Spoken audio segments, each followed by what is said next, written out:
You're accessing subconscious states. So essentially what's happening is your default mode network, which is your ego mind.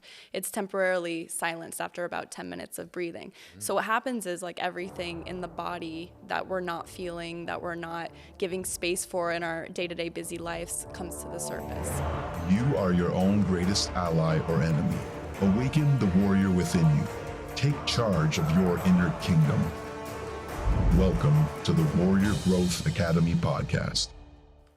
Welcome to the Warrior Growth Academy podcast, where we build our mental strength in order not just to survive, but to thrive in life.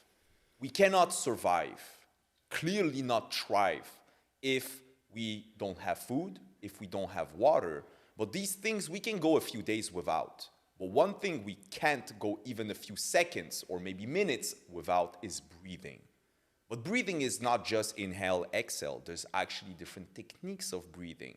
And today we have a very special guest that will present to us one of those techniques and also make us understand the art of breathing. And in this case, it's psychedelic breathing. And it sounds scary and it sounds weird, but it is incredibly powerful. Christine, welcome. Hi, thank you. It's nice to be here. How you doing? Good.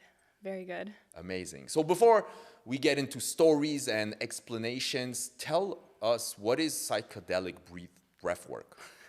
Psychedelic breathwork. Well, I didn't grow up wanting to be a breathwork facilitator or anything like that, or even knowing what psychedelic breathwork was. But essentially, it's conscious connected breathwork, which means you're using diaphragmatic breathing through the belly, up into the chest, and then exhaling.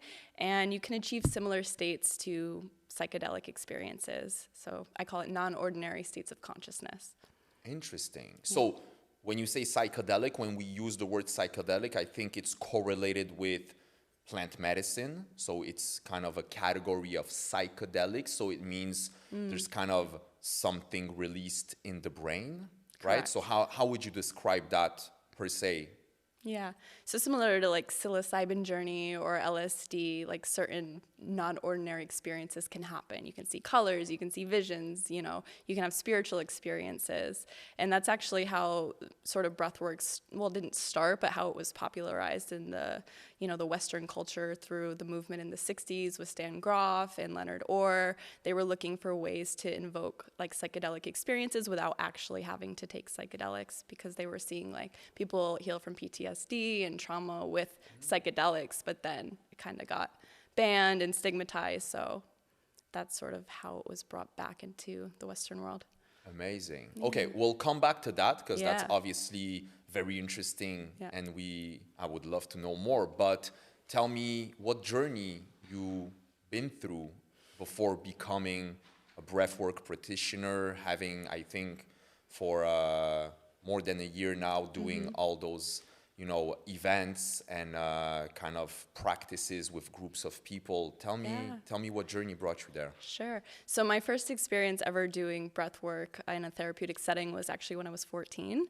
Okay. So very, very long time ago. I was always sort of struggling with anxiety and depression from a young age, from a very small town in Rhode Island, and only child, divorced parents, sort of grew up with a lot of mental health issues in the family, addiction.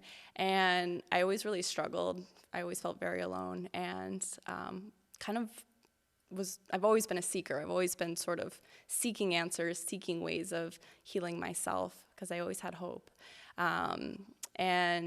My therapist when I was 14, I remember my first session with her was really the first time I had felt this like sense of connectedness and peace, and really just had a spiritual experience, and it gave me this newfound perspective of life from a young age. So that's how I first encountered breathwork.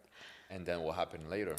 Well, then I kind of forgot about it for, 15 years, as teenagers do, and I went to college and all that, but I still struggled with depression, anxiety, and then I moved to Tulum in 2020. Fast forward like a lot of years, I moved to Tulum and was put in contact with breathwork facilitators there and started breathing again consciously, taking classes and just working with different people. And I was reminded of my first initial experience, and I was like, why did I ever stop this? Yeah. And what made you even go further and become a breathwork practitioner and truly basically make this your life and not just something you do in a group, joining an event once a month. Yeah. It kind of found me. Like I didn't actively seek to become a breathwork facilitator at first, but it was undeniable the changes I was experiencing. I felt less anxiety. I was letting go of old traumas stored in the body. I was able to feel more comfortable in my body and myself, and really started to repattern myself and my stories and choose a new narrative in life. And I thought to myself, there was this one woman I really loved, and she is a breathwork teacher. Her name's Lily. And I said, if she ever does like a facilitator training, I have to take it. And then like 2 years later, she started offering trainings and I took it. Amazing. So, yeah.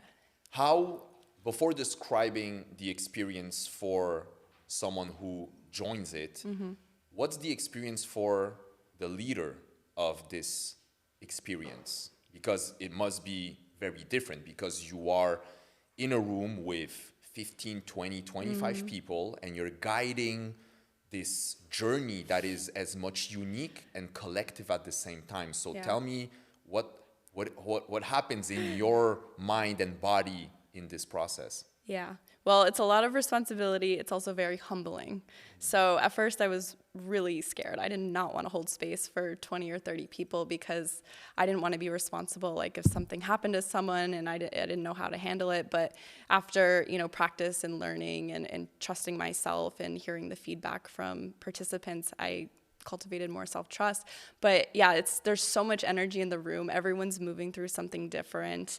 And you never really know what they're experiencing during a breathwork session because you're just seeing them all breathe. Like some people laugh and cry and scream, but you don't really actually know what's going on until after, when people share. And when people share, it's the moment for me where I'm like, oh, like this is why I teach, because the ways in which people experience healing and trauma release and connection to their higher self and feel, there's so many experiences you can have. Like I can't even just like put them all into a box, but it's humbling. It's humbling. And I realize it's not about me. Like I'm just facilitating an experience so they can be their own healer and find the answers that they're looking for in their lives. So amazing. Yeah. What are some of those experiences you've heard? Oh gosh, there's so many. I think one of the most profound ones was, there's this gentleman, I think he's in his 50s, he's a pilot, and he actually crashed a plane about 20 years ago, and he died. And yeah, it was terrible. And he was in a coma for a couple weeks, I believe, and they actually resuscitated, he came back to life. They brought him back to life. He came out of the coma. And he's sort of told me like he's just been living life on the surface since then. He feels completely disconnected from his emotions, and he just feels a very like superficial relationship to life, I guess you could say. And he came to, I think, 2 or 3 of my breathwork sessions, and at the end of, I think it was the 3rd one, I saw him crying, and he said to me like, I was actually able to relive some of the traumatic accident, but it felt like I was integrating it and it didn't feel so scary anymore. I was able to fully digest what had happened, and I'm actually starting to feel things in my body that I haven't felt since before the crash.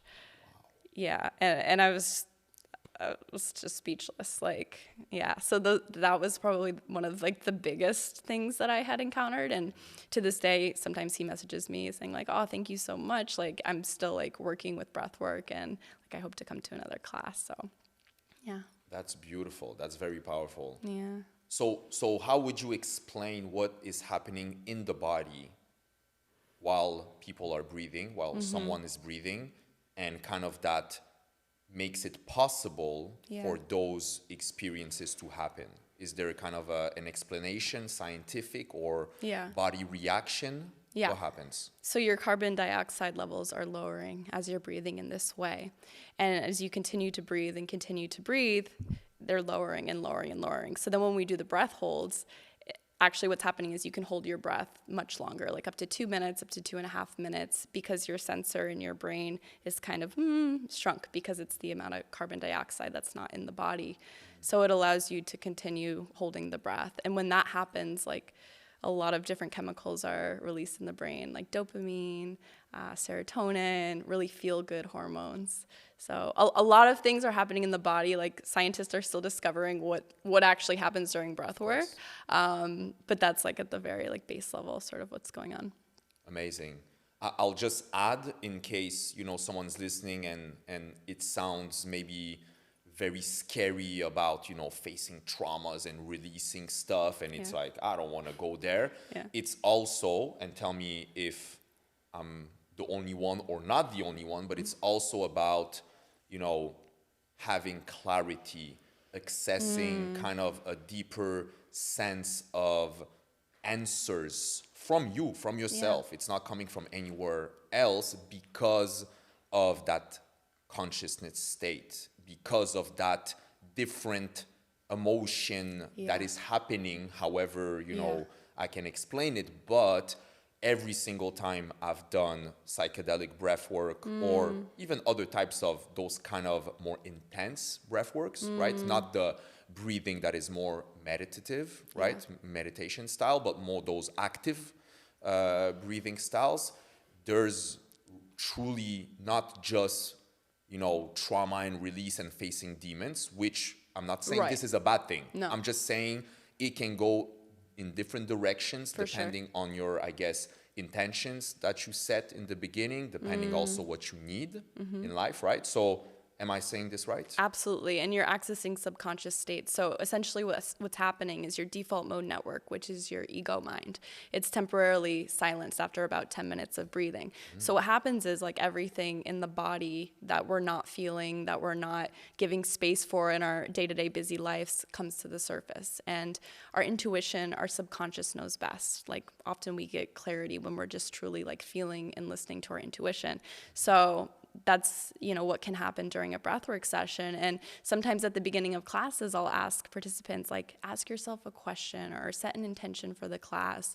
And a lot of times, they'll find clarity at the end of a session, myself included. Like anytime I'm really struggling or just want a boost of energy, some insight, I'll connect in that way.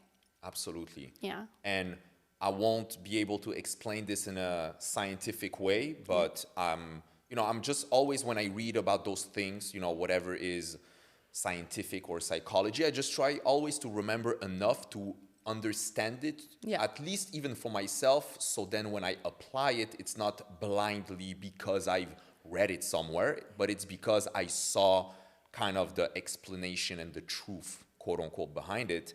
And if I'm not mistaken, first of all, 95% of our thoughts and behaviors are in the subconscious. So in a way, that's where life is happening. Yep. So the more we can access it, I guess, logically speaking, the better, because we open up the spectrum of what's happening and also we gain more clarity and control. But also the subconscious works way faster than I think the conscious, meaning like how the speed of the connections, the neural connections, and maybe you can tell me more, or maybe that's how I'm explaining it well. But the speed of analysis of information, of retrieving information in the subconscious is like thousands of times quicker.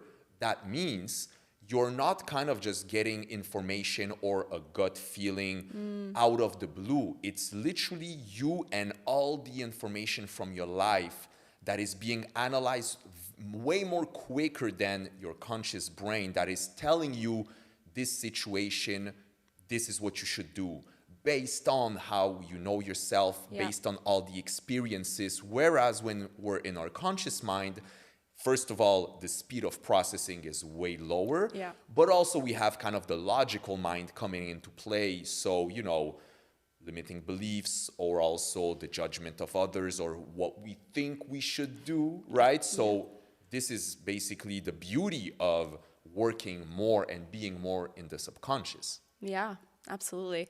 Well, I imagine what you're saying is correct. I've never heard it packaged that way, but it's it sounds 100% true based on my experience and what I know.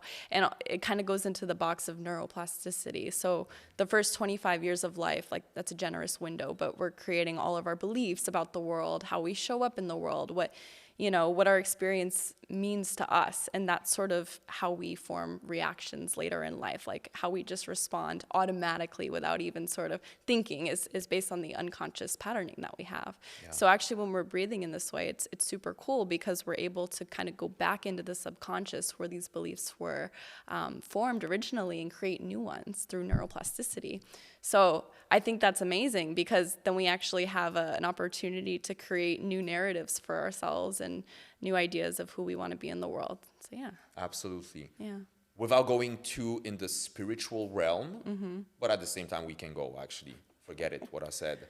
Is there anything that is created in the collective of the group, right? Because we talked about the individual experience, but what is the power of 20 people breathing and being in the same place? Because if I remember well, when I came to one of your sessions, I heard the feedback when we shared at the end of the time, at the end of the session, of the two ladies next to me that was like similar in a very weird way. Like little details I shared, they said like, yo, I was the same thing.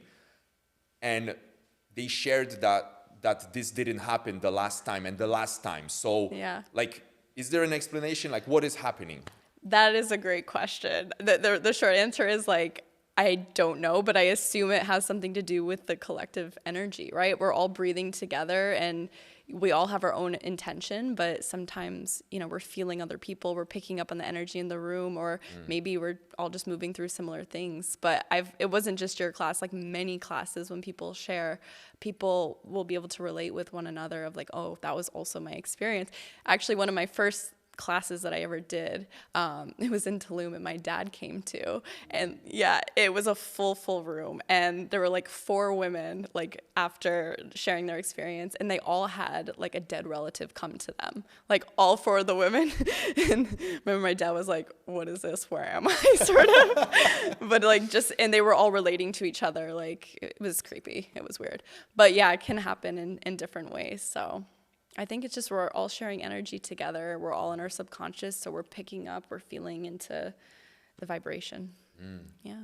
I think at the end of the day, we don't need to understand everything. Yeah.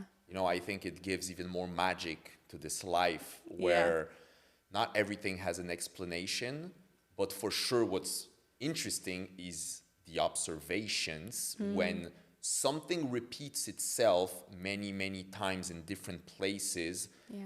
There is something there, right? It's not just made up. It's not just stop making up stuff, right? It's something that is created and that we don't have the quote unquote intelligence to explain it. But I think our bodies and our minds and our souls are way more intelligent than our quote unquote intelligence of putting them into words and explanations. Exactly. I agree with you 100%. Yeah. So these are, I would say, kind of journeys and adventures, right? I would say it like this, because you go on an hour and a half usually, right? Of like breathing and then visualizations and all those emotions and energies. Yeah. I know you're a big traveler too. What's the connection between those two elements of like breath work and also your journey of traveling? Yeah. When I started traveling, it was, my first ever trip abroad was when I was 20. So a little bit later in my life. I'm 30, so that was 10 years ago. And I was still experiencing a lot of mental health issues, feelings of depression. And I remember my first trip to Europe, to London, I was just like completely shook of life, of, oh my goodness, like there's so much more to life. And that really sort of started my healing journey of feeling creativity, of joy, of inspiration, maybe for the first time since I was a little girl. And sort of fast forward, I started traveling more and more, like life outside the 9-to-5 sort of became my default. And during that, I was recovering from a series of toxic relationships and really looking at myself and seeing like how come I keep creating this pattern? Like, what am I doing here? Because clearly it's not just happening to me. Like, these situations keep repeating themselves. So through travel, I was always carrying a pen and a journal, like going deep, reading Eckhart Tolle and all of these books on spirituality, started meditating, trying different healing practices around the world, different therapies, went to Bali for the first time and had a sound healing and discovered all these things. And essentially, like, that really led me down this rabbit hole. And then I became a breathwork facilitator. Amazing. Yeah. What is one thing except breath work that when you discovered it, you were like, whoa, this opens up a whole new world of possibilities, of wellness, of feeling? Oh my God, there's so many. There's so many. My first instinct was the birth charts, the natal charts, astrology. Okay. Yeah, I had gotten an astrology reading in Bali when I was like 22. Explain how it works. Well, essentially, your birthday, you just give them your birthday and where you were born in the world, and they're able to see all of the conjunctions of the planets, your sun, your moon, your rising, and how it impacts all the facets of your personality. And I felt always very different and misunderstood. And up until that point, someone had explained to me my literal life up until that point, and moving forward, sort of what was the themes that were going to happen that ended up unfolding. Like, to me, that was like just insane. Like, I don't know. So astrology in short, but there's so many other things that I've done that have really changed my life. Sound healing, working with frequencies is amazing. And also, I'm a Reiki practitioner, so working with Reiki energy has been really helpful for me. Do you do sometimes breath work and Reiki simultaneously? I've done it usually on like one-on-one private sessions. I'll combine Reiki because it's harder to do it for the whole group. Yeah. Yeah. True. Because you have to spend a certain amount of time with each person. Yeah. Okay, interesting. What is another habit that is not, in this... Actually, no, I don't want to categorize things, but what is another habit that you don't necessarily like practice on a daily basis as breath work that you found has a lot of impact? And that can be, we open up the door to anything and everything. I have a lot of daily habits. Okay. So can I share a daily habit? Of course, but the most impactful, the ones that you've seen how powerful they are. It sounds really simple and Drinking water. drink water. Amazing. Drinking water, just drink water. You're fine. You'll be good. Gratitude, the power of gratitude and tuning into that frequency. Like, truly, like, when I'm in a situation, I'm stuck in a spiral, like, changing the narrative to what can I be grateful for right now automatically takes me out of victim mode.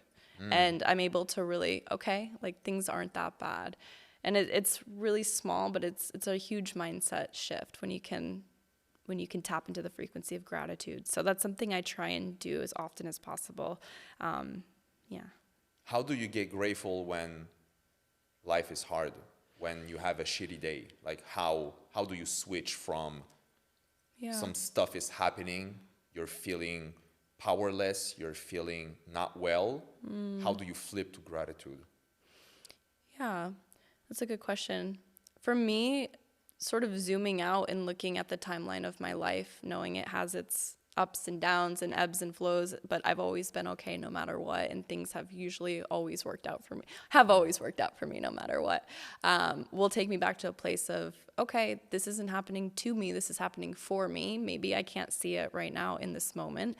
Maybe things are really shitty and let's not spiritually bypass them, but like, let's lean into the fact that I will be okay, I trust myself, I have a roof over my head, I have food to eat, and for that I can be grateful. And usually there's a lesson too in the really challenging periods of life. So in hindsight, yeah, you can be grateful. Always. Yeah. And I like also to, I don't know, yeah, I think it's true. I don't know if it's just an observation, but it's said that you cannot think of two things at the same time. Meaning something's happening, you have your mind on this, you're beating yourself down, or you're being, why is this happening? If you think something that makes you feel good, aka gratitude or anything, happy thoughts, you literally just bypass that thing. Like Exactly. you cannot be thinking of, you know what, after all, I'm grateful for the sandwich I just ate 2 hours ago. It was really like juicy. And like, you get in, you start to explain it or why you're grateful. You're not thinking or talking about what was happening 30 seconds ago, because you cannot be speaking two things and you cannot be thinking two things at the same time, right? Yeah, you're also getting out of your head and into your heart. And that's where all the magic and power lies. So when you connect to your heart, you're gonna feel better, usually. True. Yeah, Reiki is about energy, right? correct, yeah. Is emotions connect, like, I think I saw at some point kind of a chart created about, I think it was frequencies associated with emotions. So it's, if I get it correctly, this means that a frequency is basically kind of a vibration, right? And each emotion have a different vibration, and the vibration is something that basically has an impact on the whole body. Yeah. So what is the difference between like a high vibration emotion, and not the difference, but the impact on like, the vibration of that emotion versus a lower vibration? In the body? I guess. Yeah, well, it impacts your whole well-being. When we're in like lower vibration emotions, it's harder for the body to digest food, to be at optimal health. When we're in fear mode, when we're in scarcity, we're tightened, we're restricted. And there's a range of physical things that happen if we're, constantly live, especially stress. Like, I think that's one of the things that really derails the body and is the worst for the body. But yeah, there's a different range of emotions, there's a scale of frequencies. I don't actually know like what the order is, but I believe depression is somewhere at the bottom. I know like anger is somewhere a little bit higher, because then it leads to empowerment and change. But yeah, it definitely resonates in and out of the body and impacts it. Yeah, I think one of the highest is like love. I don't know if gratitude per se is like associated with an emotion, but for sure it's a state of like bliss or happiness. Yeah. And on the bottom is like shame, guilt. Yes, thank you. Fear. Yeah. Anger going up a little bit. So that's very interesting. I think appreciation is very high up there. I think it's like, it's either the highest or it's one of the higher ones, appreciation, which is gratitude as well. Yeah. Yeah. What are one of your next missions or battles to fight moving forward? Do you know? Or you're flowing and letting everything unfold as it goes? Yeah, I'm more in the chapter of receiving and sort of feeling into what's best for me next. I've always been sort of an overachiever and a doer and a hyper-masculine. So I'm trying to shift gears a little, take it a little bit more gentle and easy, and just let the path unfold before me. I'm going to continue offering breathwork classes here in Montreal and offering them online, but I don't know exactly what the next steps are. So amazing. We'll see. Is there anything we didn't cover today that you think should be covered?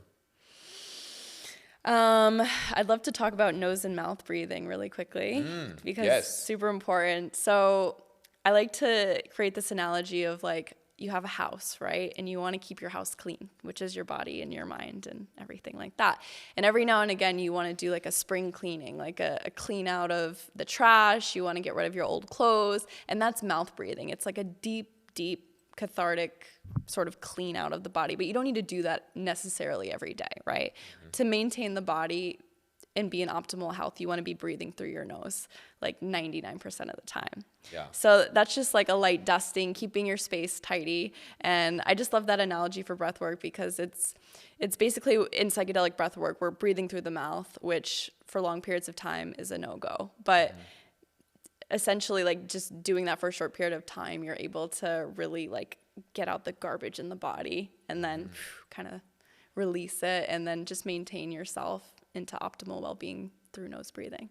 So, I love it. There's actually a whole book named Breathe. Breath. Yeah, By James Breath. Nestor. Yeah, exactly. Yeah. And he did all those. I think initially when he started writing the book, there was no proof of that or something, so he needed to do all the tests by himself, and then later on came on many studies that kind of showed the huge differences between breathing by the mouth and by the nose, and like the impact, and it's like insane.